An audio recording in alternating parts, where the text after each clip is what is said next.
Introduction 1831 by Edgar Allan Poe.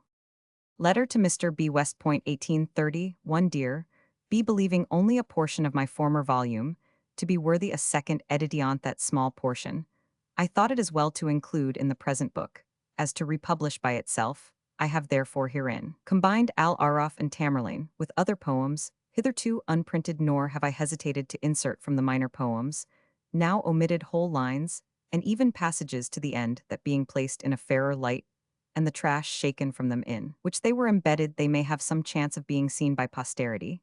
It has been said that a good critique on a poem may be written by one who is no poet himself. This, according to your idea and mine of poetry, I feel to be false, less poetical the critic, the less just the critique, and the converse on this account. And because there are but few BS in the world, I would be as much ashamed of the world's good opinion, as proud of your own another than yourself might here observe. Shakespeare is in possession of the world's good opinion, and yet Shakespeare is the greatest of poets. It appears, then, that the world judge correctly.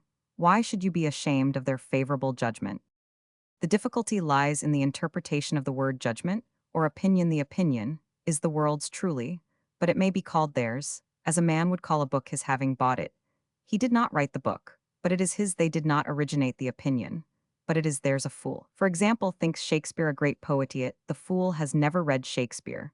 But the fool's neighbor, who is a step higher on the Andes of the mind, whose head, that is to say, his more exalted thought, is too far above the fool to be seen or understood, but whose feet, by which I mean his everyday actions, are sufficiently near to be discerned, and by means of which that superiority is ascertained, which but for them would never have been discovered. This neighbor asserts that Shakespeare is a great poet. The fool believes him, and it is henceforward his opinion. This neighbor's own opinion has in like manner been adopted from one above him, and so ascendingly, to a few gifted individuals who kneel around the summit beholding face to face the master spirit who stands upon the pinnacle.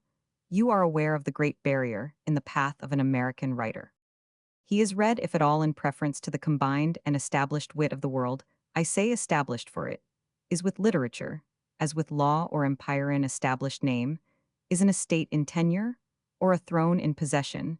Besides, one might suppose that books like their authors improve by travel there, having crossed the sea, is with us so great a distinction. Our antiquaries abandon time for distance, our very fops glance from the binding to the bottom of the title page, where the mystic characters which spell London, Paris, or Genoa are precisely so many letters of recommendation. I mentioned just now a vulgar error as regards criticism.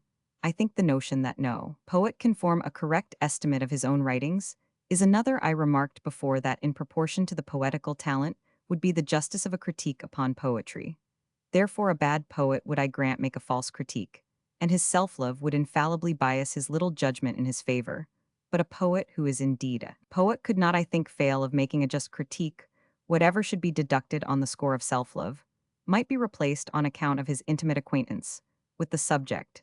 In short, we have more instances of false criticism than of just where one's own writings are the test, simply because we have more bad poets than good.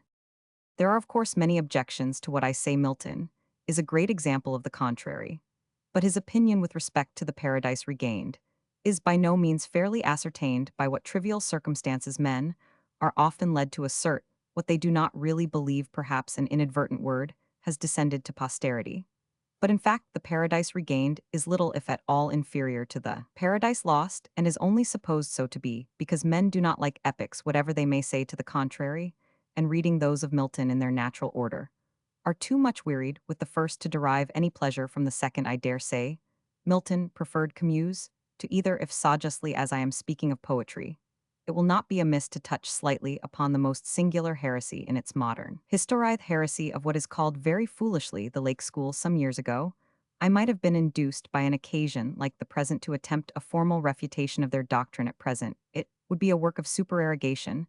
The wise must bow to the wisdom of such men as Coleridge and Southey, but being wise have laughed at poetical theories so prosaically exemplified. Aristotle, with singular assurance, has declared poetry the most philosophical of all writings, but it required a Wordsworth to pronounce it the most metaphysical. He seems to think that the end of poetry is, or should be, instruction, yet it is a truism that the end of our existence is happiness. If so, the end of every separate part of our existence, everything connected with our existence, should be still happiness, therefore the end of instruction should be happiness, and happiness is another name for pleasure, therefore the end of instruction should be pleasure. Yet we see the above-mentioned opinion implies precisely the reverse to proceed ceteris paribus. He who pleases is of more importance to his fellow men than he who instructs, since utility is happiness, and pleasure is the end already obtained, which instruction is merely the means of obtaining. I see no reason, then, why our metaphysical poets should plume themselves so much on the utility of their works, unless indeed they refer to instruction with eternity in view, in which case sincere respect for their piety would not allow me to express my contempt for their judgment, contempt, which it would be difficult to conceal, since their writings are professedly to be understood by the few, and it is the many who stand in need of salvation in such case. I should no doubt be tempted to think of the devil in Melmoth, who labors indefatigably through 3 octavo volumes to accomplish the destruction of 1 or 2 souls, while any common devil would have demolished 1 or 2 thousand against the subtleties, which would make poetry a study, not a passionate, becomes the metaphysician. To reason but the poet to protest, yet Wordsworth and Coleridge are men in years, the one imbued in contemplation from his childhood, the other a giant in intellect. And learning the diffidence, then, with which I venture to dispute their authority would be overwhelming, did I not feel from the bottom of my heart that learning has little to do with the imagination, intellect, with the passions, or age with poetry. Trifles like straws upon the surface flow, he who would search for pearls must dive below. Are lines which have done much mischief, as regards the greater truths men oftener err, by seeking them at the bottom, than at the top. Truth lies in the huge abysses where wisdom is sought, not in the palpable palaces, where she is found. The ancients were not always right in hiding the goddess. In a well witness, the light which Bacon has thrown upon philosophy, witness the principles of our divine faith, that moral mechanism by which the simplicity of a child may overbalance the wisdom of a man. We see an instance of Coleridge's liability to err in his Biographia Literaria, professedly his literary life and opinions. But in fact, a treatise de omni Sibylli et quibustum aliis, he goes wrong by reason of his very profundity.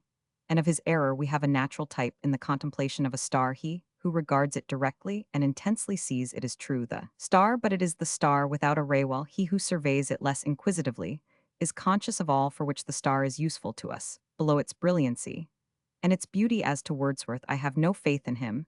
That he had in youth the feelings of a poet, I believe. If there are glimpses of extreme delicacy in his writing, sand delicacy is the poet's own kingdom, his El Dorado, but they have the appearance of a better day. Recollected and glimpses at best are little evidence of present poetic fire. We know that a few straggling flowers spring up daily in the crevices of the glacier. He was to blame in wearing away his youth in contemplation, with the end of poetizing in his manhood. With the increase of his judgment, the light which should make it apparent has faded away. His judgment, consequently, is too correct. This may not be understood, but the old Goths of Germany would have understood it, who used to debate matters of importance to their state twice, once when drunk, and once when sober, that they might not be deficient in formality drunk, lest they should be destitute of vigor. The long wordy discussions, by which he tries to reason us into admiration of his poetry, speak very little in his favor. They are full of such assertions as this. I have opened one of his volumes at random of genius. The only proof is the act of doing well what is worthy to be done, and what was never done before. Indeed, then, it follows that, in doing what is unworthy to be done, or what has been done before, no genius can be evinced. Yet the picking of pockets is an unworthy act. Pockets have been picked time immemorial, and Barrington, the pickpocket in point of genius, would have thought hard of a comparison with William Wordsworth. The poet, again, in estimating the merit of certain poems, whether they be Ossian's or Macpherson's, can surely be of little consequence. Yet in order to prove their worthlessness, Mr. W. has expended many pages in the controversy. Tantny animus, can great minds descend to such absurdity? But worse still, that he may bear down every argument in favor of these poems, he triumphantly drags forward a passage in his abomination with which he expects the reader to sympathize. It is the beginning of the epic poem Temora. The blue waves of Allan roll in light. The green hills are covered with day trees, shake their dusty heads in the breeze, and Thisthys, gorgeous, yet simple imagery, where all is alive and panting with immortality. Is William Wordsworth, the author of Peter Bell, has selected for his contempt. We shall see what better he in his own person has to offer imprimis. And now she's at the pony's tail, and now she's at the pony's head, on that side now, and now on this. And almost stifled with her bliss, a few sad tears does Betty shed. She pats the pony where? Or when she knows not, happy Betty, foy, oh Johnny, never mind the doctor. Secondly, the dew was falling fast, the stars began to blink. I heard a voice, it said, "Drink, pretty creature, drink." And looking o'er the hedge before me, I espied a snow-white mountain lamb with a maiden at its side. No other sheep was near, the lamb was all alone, and by a slender cord was tethered to a stone. Now we have no doubt this is all true, we will believe it. Indeed, we will, Mr. W. Is it sympathy for the sheep you wish to excite? I love a sheep from the bottom of my heart. But there are occasions, dear B, there are occasions when even Wordsworth is reasonable, even Stamboul, it is said, shall have an end, and the most unlucky blunders must come to a conclusion. Here is an extract from his preface. Those who have been accustomed to the phraseology of modern writers, if they persist in reading this book to a conclusion impossible, will no doubt have to struggle with feelings of awkwardness, ha ha ha, they will look round for poetry, ha ha. Ha ha, and will be induced to inquire by what species of courtesy these attempts have been permitted to assume that title, ha ha ha. Ha ha. Yet let not Mr. W despair, he has given immortality to a wagon, and the bee Sophocles has transmitted to eternity a sore toe, and dignified a tragedy, with a chorus of turkeys of Coleridge, I cannot speak. But with reverence, his towering intellect, his gigantic power, to use an author quoted by himself. J'y trouve souvent que la plupart des sex, ont racine, dans une bonne partie de sequels, avancent mais non pas en sequels nient. And to employ his own language, he has imprisoned his own conceptions, by the barrier he has erected against those of others. It is lamentable to think that such a mind should be buried in metaphysics, and like the nyctans waste its perfume upon the night alone. In reading that man's poetry I tremble like one who stands upon a volcano, conscious from the very darkness bursting from the crater of the fire, and the light that are weltering below. What is poetry? Poetry, that Proteus-like idea with as many appellations as the nine-titled Corsaira. Give me, I demanded of a scholar some time ago, give me a definition of poetry.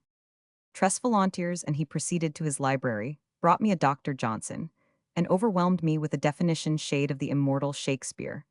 I imagine to myself the scowl of your spiritual eye upon the profanity of that scurrilous Ursa. Major, think of poetry, dear B, think of poetry. And then think of Dr. Samuel Johnson, think of all that is airy and fairy-like. And then of all that is hideous and unwieldy, think of his huge bulk, the elephant and thin end. Then think of the tempest, the midsummer night's dream, Prospero Obernan Titania. A poem, in my opinion, is opposed to a work of science, by having for its immediate object pleasure, not truth, to romance, by having for its object an indefinite instead of a definite pleasure, being a poem only so far as this object is attained. Romance, presenting perceptible images with definite poetry, with indefinite sensations, to which end music is an essential, since the comprehension of sweet sound is our most indefinite conception. Music, when combined with a pleasurable idea, is poetry. Music without the idea is simply music. The idea without the music is prose from its very definitiveness. What was meant by the invective against him, who had no music in his soul, to sum up this long rigmarole? I have, dear B, what you no doubt perceive for the metaphysical poets, as poets the most sovereign contempt that they have followers proves nothing. No Indian prince has to his palace more followers than a thief to the gallows.